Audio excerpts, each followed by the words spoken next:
Hürmetli редакция, күптен түгел Кировоград қалағында болырға тура келді. Мені Ингул елғаға янындағы экскурсия түркімі қызыққандырды. Ондағы күпер Батшабике Елизавета ұсырында алынған.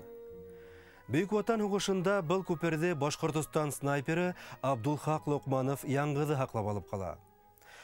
Абдулхақ Ғилманұлы Лоқманов сығышыменен Ишимбай районынан. Ингул күпері өсен алышта яңғыды 12 фашисті юғиті. Икенсе дәрәжә Ватан хугышы, 2 тапқыр Қызыл Йондоз ордені, батырлық өсін, Венаны азат ету һәм Будапешті азат ету өсін медалдары менен бүләкләнә. Хугыштан һуң Красноярск районында яшай. Урындағы хәрби комиссариат Бүйік Ватан хугышында 365 душманды юк иткән снайперға Советтар Союзы геройы исемен юллап Мәскәүгә документтар ебәрә. Әмма яугир явапты көтеп ала алмай.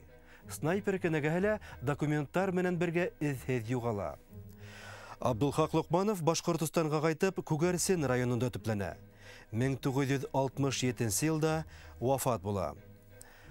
Кировоград ҡалаһына экскурсияға килеүселәр батыр яҡташыбыҙҙы хөрмәт менән телгә алыуҙары юҡҡа түгел. Абдулхақ Лоқмановтың исеме Ингул күпере янындағы таҡтаташҡа баҫылған.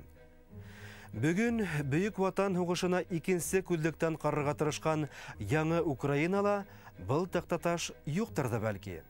Әммә Абдулхақ Лоқмановтың исемен беҙ онотмайбыҙ.